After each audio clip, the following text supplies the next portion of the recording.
good, everybody? Sunrise right now. I decided to come a little above the clouds to make this video, get some higher perspective, like the hawk. That's one of the meanings of it. It has even better vision than the eagle. I think it might be the bird with the best vision, actually, the hawks. Well, okay, so I just wanted to touch on this real quick. I wanted to talk about Mauna Kea, in Hawaii. Like, I've tried to make this video a few times, but I don't know. I think I kept leaving information out, and I just wanted to do it right. So I decided to come early and just finished this job yesterday, and so I got a break now. I could relax and all that.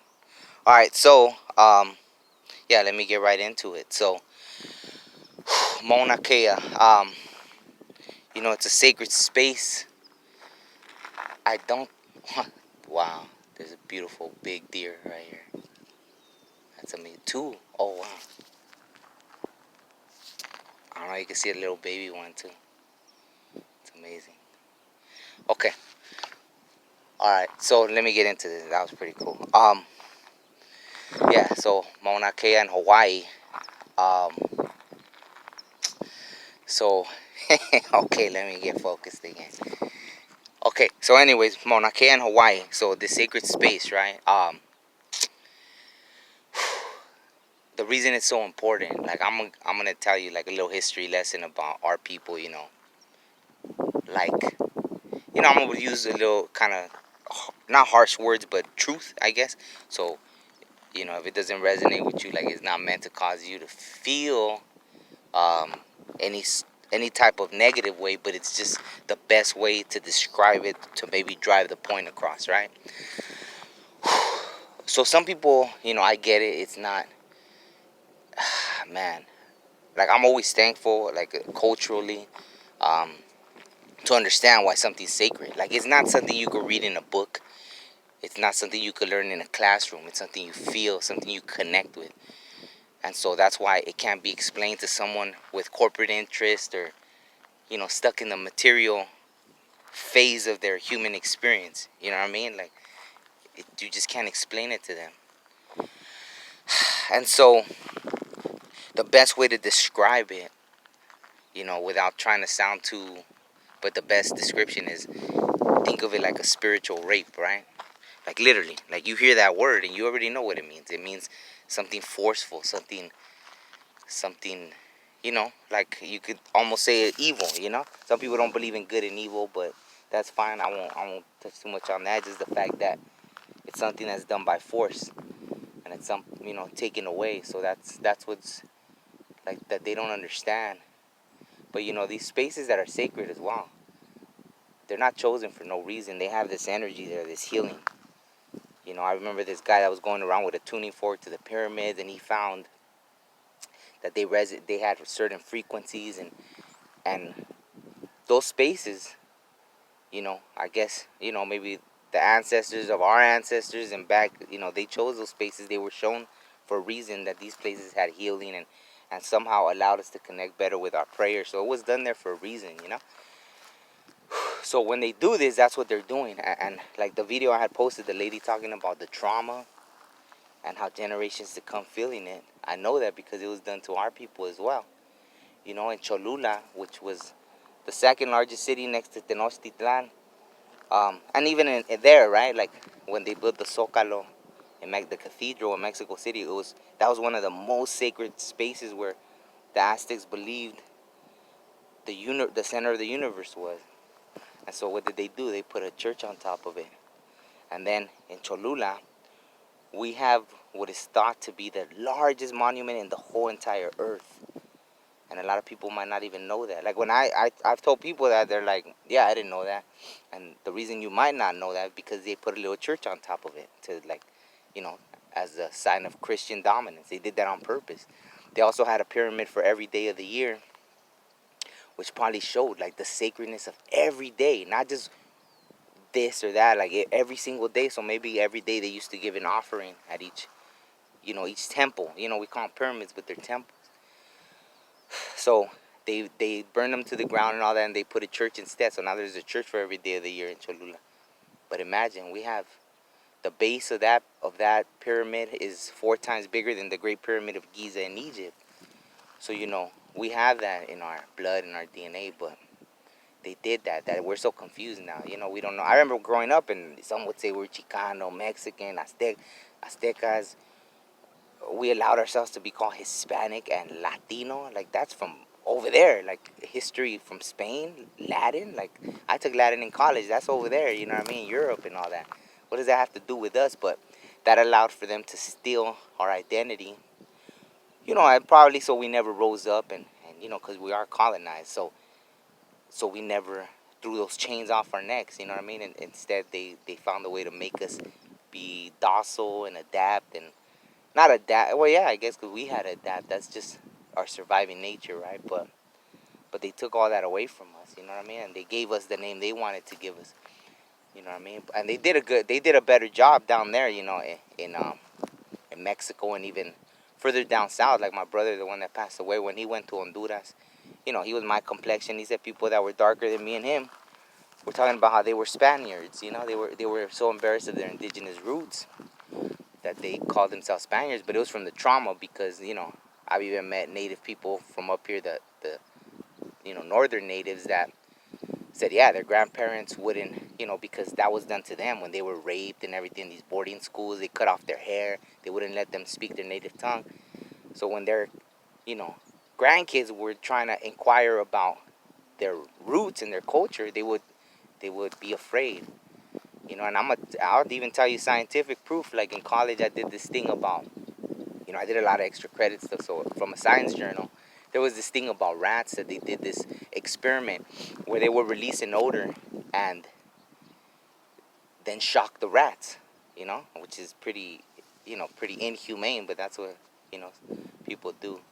And then so they would release this odor and shock the rats. Then, so every time they would smell that already, the rats would shake. They would just release the odor, and the rats would start shaking. So then those rats had babies, and never having came in contact, they would release the odor, and the rats would start shaking, because they were like, oh, we're about to get electrocuted. And these are the babies. They had never even had that done to them.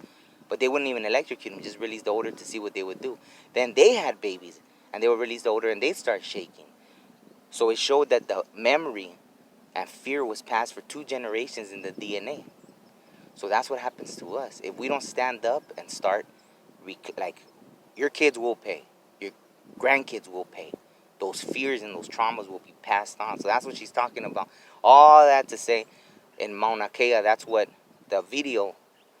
prompted me to want to do this video, because I know I had like a lot of information to do with that I could share with you. So that's why I wanted to explain how real it is, the traumas. I mean, you might be watching this and be thinking like, what can I do about it? Well, just, how they say existence is resistance.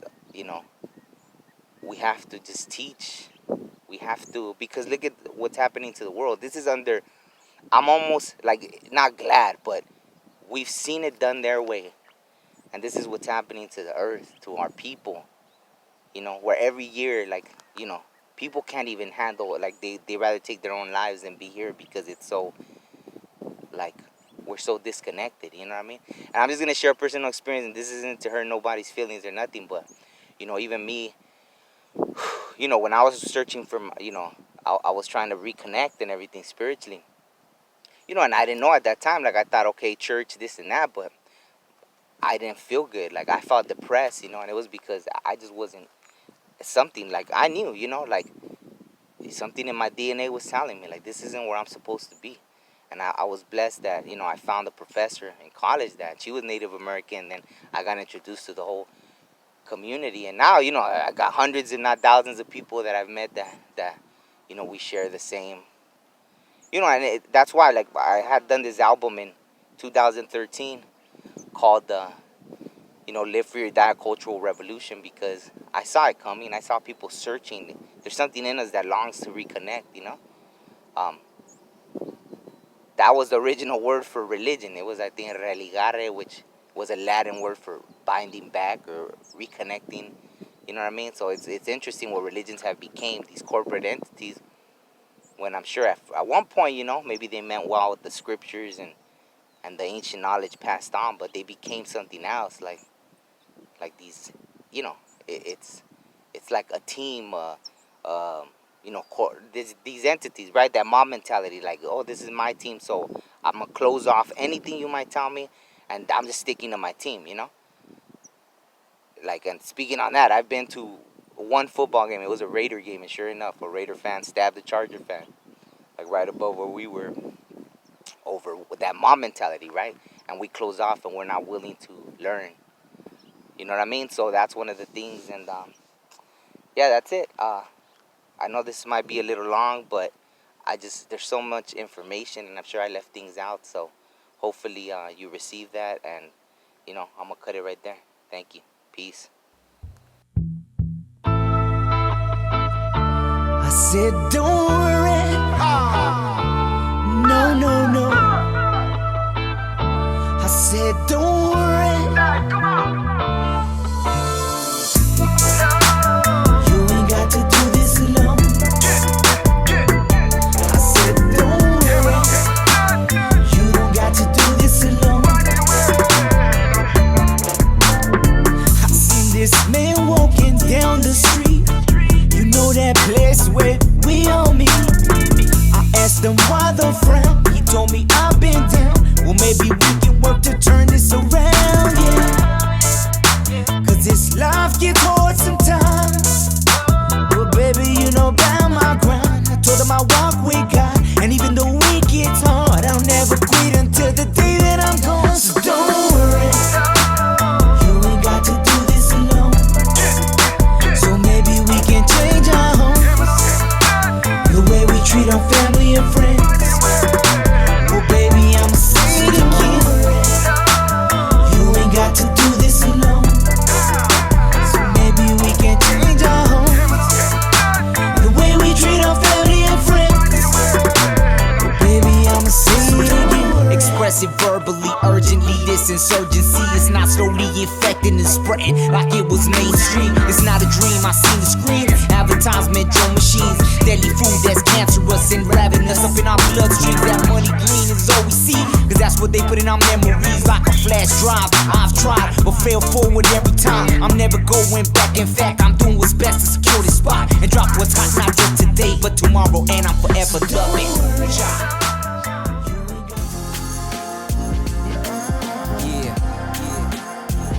That's right. Yeah, sometimes you just feeling it, you know what I'm saying? You just feeling it.